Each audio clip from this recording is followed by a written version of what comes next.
Anyway, moving on from that, Israel has finally lost Radiohead's very own Tom Yorke. Now, of course, Tom Yorke still had a incredibly middle-of-the-road fucking take on it, but it's an indication that the tide shift is here. As you guys know, Radiohead has been getting railed for being Zionist, for performing in Israel, and also for not really saying anything about Palestinians. Tom Yorke is the front man for Radiohead, and he finally came out with a statement. Let's read. Some guy shouting at me from the dark last year when I was picking up a guitar to sing the final song alone in front of 9,000 people in Melbourne didn't really seem like the best moment to discuss the unfolding humanitarian catastrophe in Gaza. Afterwards, I remained in shock that my supposed silence was somehow being taken as complicity, and I struggled to find an adequate way to respond to this and to carry on with the rest of the shows on the tour. That silence, my attempt to show respect for all those who are suffering and those who have died, and not to trivialize in a few words, has allowed other opportunistic groups to use intimidation and defamation to fill in the blanks, and I regret giving them this chance. This has taken a heavy toll on my mental health. You know who the real victim of Israel's genocide is? Tom Yorke of Radiohead. That's right. He's a creep. He's a weirdo. He's a Zionist. What the hell is he doing here? He does not belong here. Okay? The real toll here was Tom Yorke's mental health, not the almost 20,000 children that Israel murdered in broad daylight in a live stream child holocaust, but actually Tom Yorke, Thomas Yorke of Radiohead. Anyway, I would hope that for anyone who has ever listened to a note of my music, of my band, or any of the music I've created over the years, or looked at the artwork or read any of the lyrics, it would be self-evident that I could not possibly support any form of extremism or dehumanization of others. All I see in a lifetime's worth of work with my fellow musicians and artists is pushing against such things, trying to create. First of all, it's just a both sides argument, and the primary focus of this is still how much he was vilified in this process. Okay, so remember that. Not only is this an awful self-aggrandizing victimization narrative that he is hitting here, okay? But it's also still both sidesing the matter. This, you will see a lot of these, okay? It's incredibly self-indulgent, yes. You will see a lot of this. You will see a lot of this in the upcoming weeks and months, where many artists who are unconditionally and firmly committed to Israel having to basically crawl through a mile of rusty nails to finally come out and be like, oh, God, I just don't want to do this, but also Israel, oh, come on, you've killed too many children. Okay? You'll see it. You'll see it. I actually posted in my Discord yesterday about this, ironically enough, before I even saw Tom Yorke's tweet or statement, where I said something along the lines of like, you will see a lot of like YouTubers who come out and make bold declarative statements about Israel being violent or whatever, now that they do not fear severe social and political and career repercussions for it. But in the process of other people coming out and saying like, yeah, I was always an anti-Zionist, or yeah, I always was saying fuck Israel, or just saying it quietly. In that process, if they fucking turn around and offer any criticism whatsoever to all of the people who have been actively calling this out for 19 fucking months, if they do that, I'm not letting them get away with that shit. Okay? I'm not Mr. Gatekeep the fucking genocide that Israel is doing. I've said this already. There's going to be a lot of people that you will see coming forward. Going forward, you will see a lot of people coming out and saying, I've always been against this, guys. Please. Okay? I've always been against this. But I don't mind it. I don't necessarily mind that people are coming out now that it's like safer. It's good. It means that more people are recognizing this. It means that there is no environment of censorship that can cause severe penalties to your future ambitions or whatever. That means that there is so broad momentum. Okay? You guys played a role in that when you went out and you protested every fucking week. You made it so that there was a permission structure. Okay? So now that it's happening, now that the tide is shifting, don't immediately push people away when they come to this conclusion. Don't immediately assume that they're being cynical, even though many of the people that are now coming out, only now coming out, are being cynical. They are cynically doing it, okay? But make no mistake, you shouldn't immediately push these people away unless it's something like what Tom Yorke is saying, because he still is trying to both sides the fucking situation. Bullshit. I'm still getting punished for speaking out as an American Jew in the entertainment industry. No, I know. There's still people who are in the crosshairs, myself included. Okay, people who have been doing this for quite a while. That the Israeli government has actively put the beat on, actively put crosshairs on. It is what it is. Okay. All I see in a lifetime worth of work with my fellow musicians and artists is pushing against such things, trying to create work that goes beyond what it means to be controlled, coerced, threatened, to suffer, to be intimidated, and instead to encourage critical thinking beyond borders, the commonality of love and experience, and free creative expression. Sounds naff, but true. For others, let me fill in the blanks now so we're nice and clear. I think Netanyahu and his crew of extremists are totally out of control and need to be stopped, and that the international community should put all the pressure it can on them to cease. Their excuse of self-defense has long since worn thin and has been replaced by a transparent desire to take control of Gaza and the West Bank permanently. This is an interesting thing to state right now after 19 months of, live stream child Holocaust, especially considering that a day after October 7, they said they were fighting human animals, and that Israel had the right, nay, the responsibility to shut off food and water and electricity into the Gaza Strip to punish all of the entirety of the Palestinian population. They've never shied away from their exterminationist rhetoric. As a matter of fact, the only reason why people are now openly recognizing it is because it has become impossible to deny. Impossible to deny. I believe this ultra-nationalist administration has hidden itself behind a terrified and grieving people and used them to deflect any criticism, using that fear and grief to further their ultra-nationalist agenda with terrible consequences, as we see now the horrific blockade of aid to Gaza. While our lives tick along as normal, these endless thousands of innocent human souls are still being expelled from Earth for what? At the same time, the unquestioning Free Palestine refrain that surrounds us does not answer the simple question of why the hostages have still not been returned. For what possible reason? I don't know, man. Maybe because they're fucking genociding everyone in the Gaza Strip, which includes the fucking Israeli hostages. Perhaps that's part of it, don't you think? This is what I mean. There is no quarters for this kind of fucking bullshit, especially this far out, okay? If you're going to come out and you're going to fucking swing for the fences and try to basically reduce the impact of months and months of your silence and your refusal to recognize the humanity of Palestinians, you can't fucking turn around and be like, why does Hamas still have the hostages? I don't know. Read a fucking article, man. Read one singular article. You could read Haaretz if you want. They have basically laid it out for the past 19 months. Okay? They basically laid it out for the past 19 months. Only a couple days after October 7, Hamas came out and literally told the Israeli negotiators that they would release all the hostages as long as Israel did not enter the Gaza Strip. Israel said, fuck off. Of course we're entering the Gaza Strip. 19 months of Israeli leadership saying over and over again, we don't give a fuck about the hostages. We don't care about the hostages. We don't want to do a ceasefire. We want to keep doing our exterminationist campaign. And you still have this like insane statement 19 months in where you're supposed to be like, oh, you guys finally bullied me into saying something. Are you happy now? Only to turn around and be like, why does Hamas still have the hostages? I don't know. At this point, maybe you should investigate that yourself. Why did Hamas choose the truly horrific acts of October 7th? The answer seems obvious, and I believe Hamas chooses to hide behind the suffering of its people in an equally cynical fashion of their own purposes. Ridiculous. I also think there is further an extremely important point to make. Like, if you ask this question, follow it up. Follow it up with like a little bit of reading. Hamas does not exist if Israel's occupation doesn't exist. It's that simple. Okay?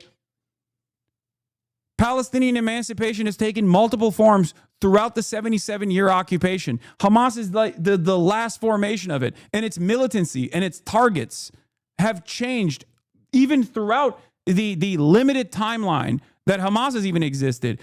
At first, as a Muslim Brotherhood cutout charity, Islamic charity organization, then an active fucking party, and simultaneously a form of militancy that initially only targeted and struck non-civilian enemy combatants, that then also in the aftermath of the Cave of the Patriarchs massacre, turning around and actually targeting civilian targets as well. There is obviously no excuse for killing civilians, okay? But you have to recognize where this desperation comes from. If you act as though these groups just basically formed out of their hatred for Jews, especially when you're talking about the situation for Palestinians under the violent occupation of Israel for 77 years of ethnic cleansing, expulsions, death and destruction, humiliation, complete control over their lives, you are not actually fucking covering the situation. You're not even remotely curious as to how this happened. Hamas kills its own people. They're opportunistic and siphon off the wealth from the locals. They should get removed. While isn't real, isn't good. They're just as bad. To say that Israel and Hamas are equally on equal footing is the most idiotic, childlike thing I've ever heard in my entire life, okay? I understand that your liberal brain wants to say, no, those guys are bad too, okay? They are not on the same planet. They are not on the same fucking zip code. You are basically saying Jewish partisans that fought against the Nazi occupation in the lead up to the fucking final solution had bad ideas and engaged in acts of resistance against civilian populations as well, and therefore they're just as bad as the Nazi occupiers. That is an insane fucking analogy to make, and the reason why you would never make that is because you have the capacity to recognize right from wrong when it comes to systematic violence and the resistance born out of that systematic violence when it's in the fucking rearview mirror. Hindsight is 2020. Look in front of the events that are unfolding after 90 fucking months, and maybe you can understand why the fuck they are not even on the same zip code on the same fucking planet, okay? Jesus Christ. How can people still say this shit at this point? At least have the decency to pipe down, okay? At least have the decency to keep quiet and listen to someone whose positions you have arrived at far too late. This is what's frustrating to someone like myself. Okay. Also, Twitter is busted right now, unsurprisingly. But it is crazy. It is crazy to literally be a latecomer to this and only now recognize that both are bad. They are born out of that situation, but they stamp down on their own people. Born out of what situation? Who caused the situation? Don't use vague generalities. Okay. Tell me, who caused the situation? Who caused the Nakba? What the hell? There is a reason why no one would say the Nat Turner Rebellion ultimately was incredibly violent, but it's nothing in comparison to 400 years of chattel slavery as a practice, okay? Just like you can't say, well, the apartheid in South Africa was bad, but also a lot of the violent practices of the ANC and MK was really unconscionable. You can't say those things. The reason why you don't say those things is because you understand you have a much better way of analyzing things that took place, okay? No idea just looking at this from an average Joe position. Yeah, my job as a communicator, as a political commentator, is to explain to the average Joe that there is a severe asymmetry of power here, okay? A severe asymmetry of power. No, you don't have to be a perfect victim. Do you understand? That's ridiculous. And if you can comprehend that for any other time throughout history, even though there has been a liberal brain poisoning and a whitewashing of history. That's why people look to Nelson Mandela as a peaceful figure, okay?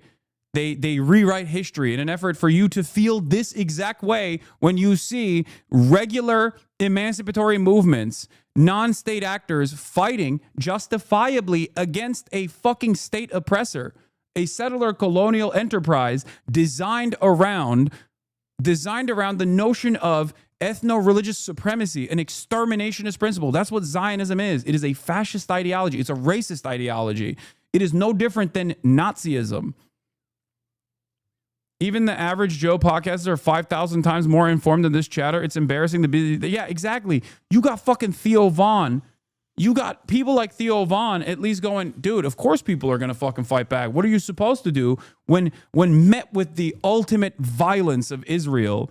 Okay, when they recognize, they have the capacity to recognize right from wrong, but a lot of people still maintain this position where it's like, oh, average Joes don't really understand it. Libs think Jewish partisans were good just because they were Jewish and not because they were fighting fascists. The phrase never again was made by Kahan specifically as an expression of ethnic chauvinism.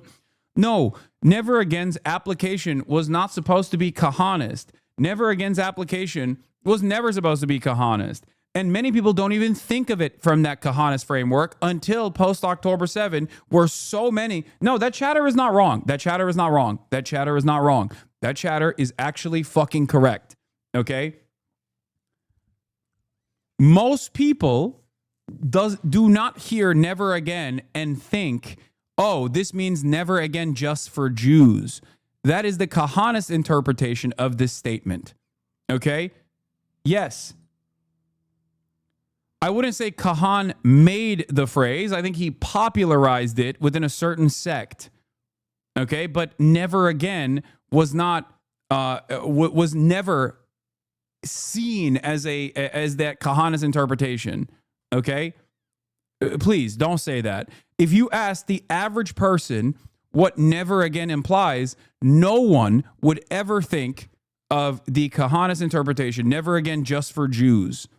Because that is what it is. For those of you who don't know, Mayor Kahan is a ultra right-wing, super racist, basically the Grand Wizard of the KKK, but for Jews, okay? A Jewish supremacist, ultra right-wing terrorist. That's who Mayor Kahan is. And this is not an exaggeration. I mean, he was branded a fucking terrorist by the Israeli government, okay? His follower, Baruch Goldstein, famously went into the fucking mosque in Jerusalem and shot and killed, did a heinous act of terror in occupied West Bank. He is a sociopath. He was a sociopath. Or not in Jerusalem, sorry, Hebron. I apologize. Okay? Like, he is such a terrorist. Mayor Kahan was such a fucking terrorist that, that the terrorist state of Israel considered him to be a terrorist. A Brooklyn native, of course. Just like Baruch Goldstein was also one of our own. Anyway, yeah, 29 dead, 125 wounded, including children. A counter-protester I met had a long-live Baruch Goldstein poster. Yeah, it's fucking freaks. A lot of people are able to basically mask their insanely extremist, insanely racist ideology, especially when it comes to Jewish supremacist thought, because most people don't know about these movements. Most people have not done any reading on even the history of Israel or the history of Palestine. And on top of that, most people only know about Judaism and Jews from the perspective of marginalization, post-Holocaust, and also how anti-Semitism manifests due to the way that they've learned about Jewish history. Okay? So for a lot of people, they get scared when someone even says, like, there is a Jewish supremacist slant, a Jewish fascist supremacist slant amongst some of these movements. And the irony, of course, is that the Jewish Power Party is now a viable party within the Israeli Knesset, within the Israeli parliament, okay? Jews in Israel are not a marginalized population.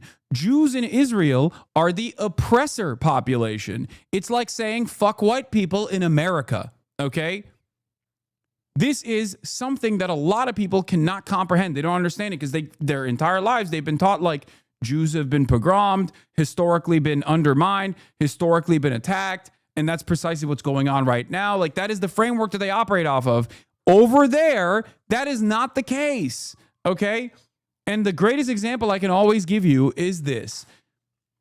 In the Western world, where when someone spray paints the Star of David outside of a Jewish person's house, that means that person is probably going to get hate crimed, okay? In Israel and in the West Bank, in occupied Palestinian territory, occupied illegally by the Israeli state, when they spray paint a Star of David outside of your house, that means Jewish settlers are going to come in and blow up your fucking house. And this happens on a regular frequency, on a regular basis, okay? Jewish settlers go to people's houses, blow them up, and get full protection from the Israeli occupying force in the process. If you try to even fight back, or if you're in the crosshairs, you get killed, either by the settlers themselves, who have been armed by the American state, okay, by way of Itamar Ben-Gvir from the Jewish Power Party, okay, which is literally the Klan, okay? Like, imagine the Klan, but instead of white supremacists, they are Jewish supremacists, okay? They either get killed by those guys or they get killed by the Israeli occupying force. And there's only so much back and forth we can have here. There's only so much back and forth we can have here where it's like a big part of the reason why you're confused is because of your lack of knowledge on this stuff, your lack of interest in finding out about the history of Israel. And I think a lot of people, instead of turning around, taking a deep breath and being like, let me listen to what this person is saying sincerely and try to understand this different perspective that I had never encountered, a perspective rooted within truth, by the way, historical truth, rather than the whitewashed, bastardized lies that you have learned, okay? Instead of doing that 19 months into a genocide, you still go, I'm going to react with anger. I'm going to react with resentment because you're telling me something that does not correspond to my previous social conditioning. And it's very frustrating. It's your lack of knowledge in this process that's causing you to fucking lash back out in this way. Anyway, having said that, and I this is my criticism for Tom Yorke as well. When he says, why hasn't Hamas truly chose the truly attacks of October 7? The answer is Hamas chose the truly horrific attacks of October 7, the truly horrific act of October 7, as a direct consequence of, at that time, 75 years of Israeli occupation. And this isn't just my assessment of the situation. Even liberal Zionist publications like Haaretz had the exact same approach, had the exact same take, because that is the truth. That is the truth. You cannot keep killing people at a rapid clip and dominate every facet of their existence and expect and then show them that there is no negotiation, that negotiations in the so-called peace process have only led to more land grabs from the Israeli state in the West Bank, and then expect them not to do anything when you back them into a fucking corner. That's it.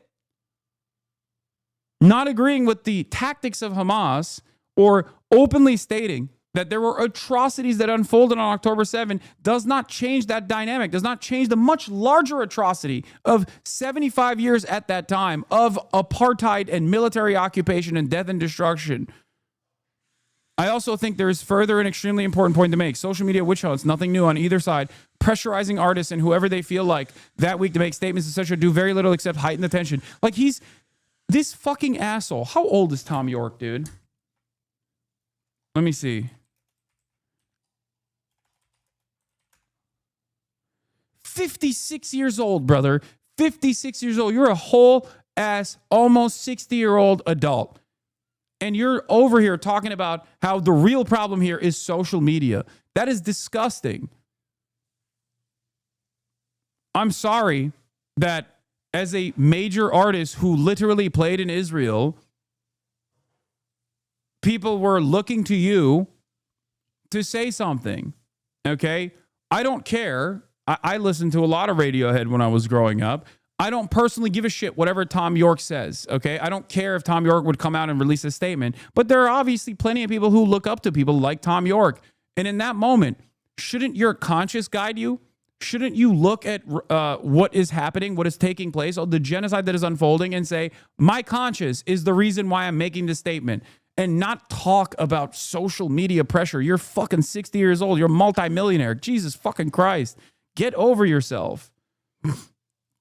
This kind of deliberate polarization does not serve our fellow humans and perpetuates a constant us and them mentality.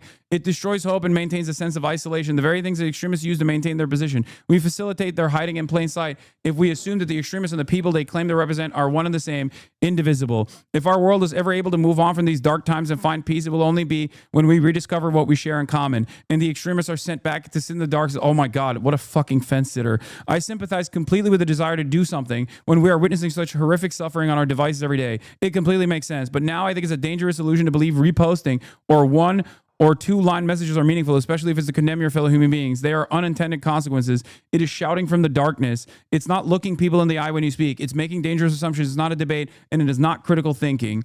Importantly, it is open to online manipulation of all kinds, both mechanistic and political. What is the alternative? I can't answer that easily. I do know in communities around the globe, this subject is now dangerously toxic, and we are in uncharted waters. Dude, no one is holding your hand through this, okay? Like, it's not that hard.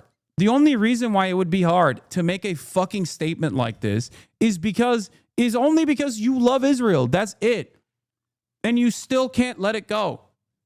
And there are plenty of people who do have this framework, by the way. Plenty of fucking people who are stupid ass boomers who just cannot let this concept go, that Israel is still like a good country, a moral nation. Okay? There is a reason why when Radiohead played in Israel, or when artists play in Israel, that is a controversial thing for many people way before October 7. Do you know why it is controversial? Because it's been an apartheid. It was an apartheid before October 7. October 7 happened because of the Israeli apartheid. That's it. There has never been a moment where Israel was a moral nation. I mean, there is no such thing as a moral nation anyway. Jesus Christ. I mean, states do an unimaginable amount of violence, but there are some kinds of violence, especially in the grand design post-World War II, where the type of repressive forces that come with the regular maintenance of an apartheid is seen a bridge too fucking far by the average person. That's it. Israel being a settler colonial occupation that maintains the notion of Jewish supremacist thought and runs on an exterminationist policy of all of the indigenous population of the land, the Palestinians, the non-Jewish population of the land. This is a fascist ideology, and it is no different than apartheid South Africa. If it's worse, if not worse. I mean, it is worse. And it's not my assessment that is worse. It's Archbishop Desmond Tutu's assessment that Israel is a worse version of apartheid than even South Africa. It's over. It's over. It's done. The violence is still unfolding. The famine is still unfolding. But Israel's days, in terms of being like a normal country, is done. It's over. Okay? Israel will never be able to recover from the reputational damage that it brought about itself because of the arrogance that it displayed on the global stage as it engaged in its ethnic cleansing campaign of Palestinians, an arrogance that was born not simply out of Jewish supremacist thought or whatever, even though that plays a role on it, okay? But an arrogance that was born out of having 75 years of unlimited propaganda coming from the West. That is the reason why many people ask, myself included, how the fuck are they lying in the worst ways possible? Like, they're not even trying to massage the narrative at all. The reason why they don't even have to massage the narrative at all, or think that they don't have to massage the narrative at all, is because they've never done that. Okay? They've never done this in the past. They've never had to. They could just say whatever they wanted to, and whatever they said went. What is the alternative? I can't answer that easily. I'm sure that at this point, what I've written here will in no way satisfy those who chose to target myself or those I work with. They will spend time picking holes and looking for reasons to continue. Yeah, you did a horrible job writing this. I have written this in the simple hope that I can join with the many millions of others praying for the suffering, isolation, and death to stop, praying that we can collectively regain our humanity, dignity, and our ability to reach understanding, that one day soon this darkness will have passed. Once this chapter of ethnic cleansing is closed, Israel will actively move in the direction of whitewashing and trying to launder its reputation. Okay?